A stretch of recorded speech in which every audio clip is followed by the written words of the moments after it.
Hey guys, welcome back. It's Josh with the Financial Advisor Car Guy, and this week we're working back on the 1955. If you guys remember a couple months ago, I had a vacuum leak underneath this plenum, and it was keeping the truck from shifting properly, and it was idling kind of funky. And if you were to rewatch that video, I ended by basically saying that the vacuum leaks were fixed, but I needed a new plenum gasket. It was still leaking air between the intake manifold and the plenum. And so basically I pulled the old gasket out, and this is what it looked like. It's pretty shot. It looks terrible, and it just wasn't creating a clean connection. Again, rewatching that video would give you a little bit more insight, but basically once we got all the vacuum lines replaced, we realized that it wasn't going to seal tight unless I had a new gasket. And the gasket kit that I had square holes instead of oval. So I had reached out to my buddy Joe, who had replaced it for me. And what I didn't realize until literally we're like 2 months later, that because this one was still in the truck, I didn't have it to go on. So I didn't realize this until literally yesterday when I started this project.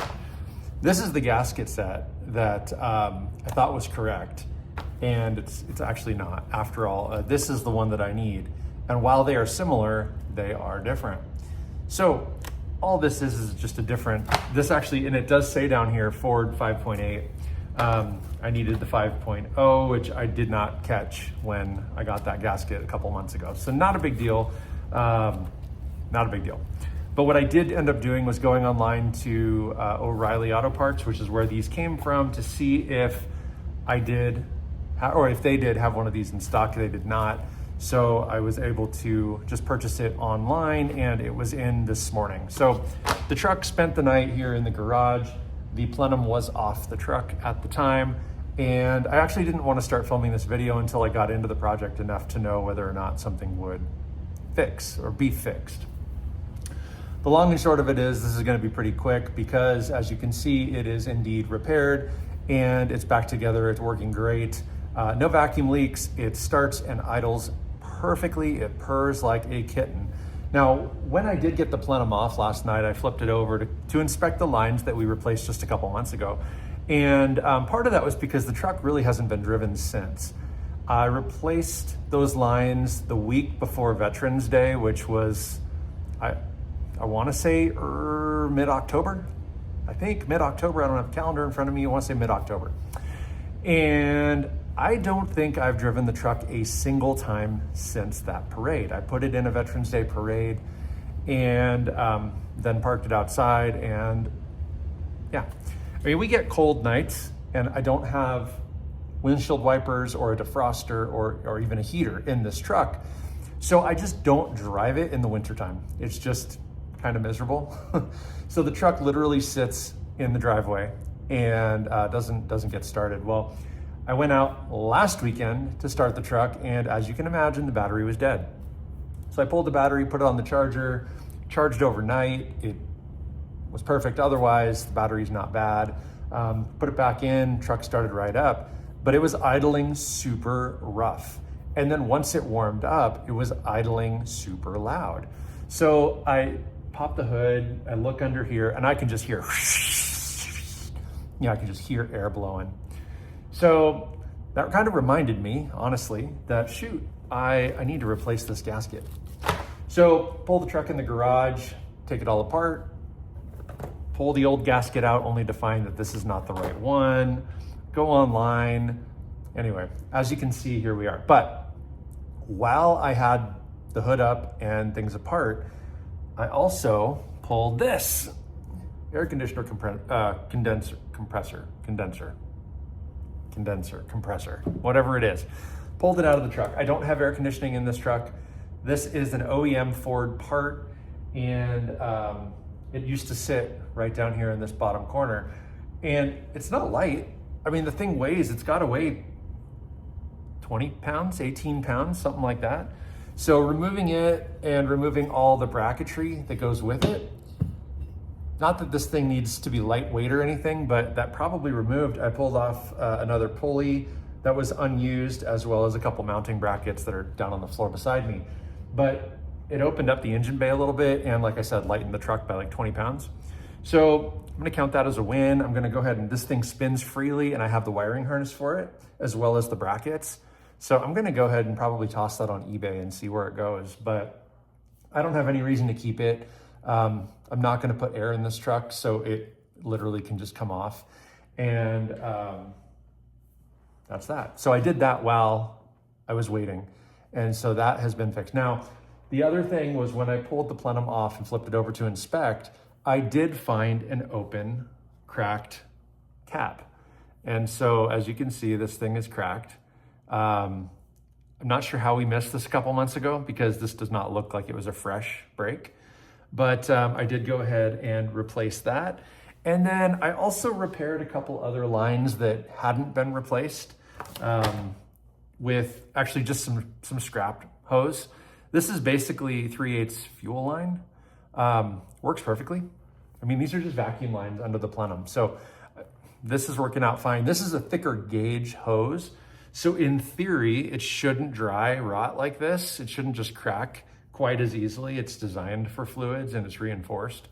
And so it's just a little bit better quality, but I didn't have to buy it. And so that's kind of the reason for why I used it. If I had to run to the parts store, I would have just got vacuum line.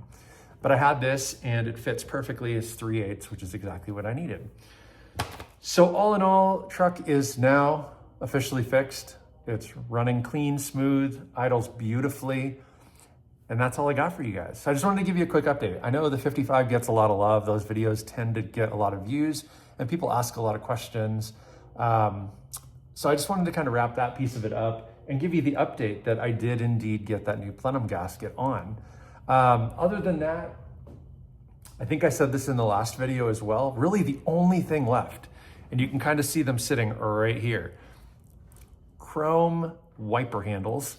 And I ordered new wiper blades. I'm gonna put those on the truck so at least aesthetically it looks correct and done. I do need a wiper switch for the dash. Right now the switch itself is missing. There's a hole there for wherever, a space for it. So I just need to order the switch and then crawl underneath and make sure that the motors are still there. I wanna say that they are because the bracketry, I mean, where the wiper goes, clicks onto the gear, I want to say, that runs to the motor. So the motor should be in there. Whether or not they work, I don't know. But again, I don't have the switch to even power them on to find out. So that's one step at a time, but really that's the only other thing. And then this winter, while it's still winter and while I have some time, what I'd like to do is hook up my radio. Now I have, that box is gone. It was sitting up there forever, but basically I had a 4-inch round radio for a boat. I think it said RV and Marine on the box. It's waterproof, whatever that, I don't care, but it's round and it fits directly in the factory dash hole for the existing radio. And so it fits in there beautifully. It's actually mounted in the truck right now. In fact, I can walk us over there and we can take a quick peek. But let's look in there. You can see that round deal in the dashboard. It's got chrome trim around it and essentially, or here I can actually open the door. But that's the radio and it fits great. I mean, it's a kicker and it looks nice and it's in there. And so that's fine. I'm gonna go ahead and wire that in. I don't have speakers for it. And what I would like to do is behind the box, or I'm sorry, behind the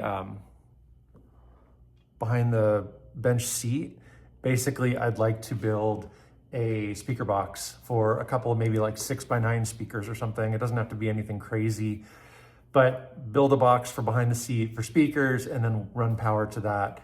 And I already have my radio antenna hooked up and it's got Bluetooth, so I can stream like Spotify or whatever I choose that way as well. There's no cassette or CD or anything like that. It is going to be just Bluetooth audio regardless. But the cool thing about that is if I have a passenger or my kids or whomever, you know, they get to play DJ and they can just connect to it Bluetooth wise and we're good to go. Otherwise, they'll just listen to the radio.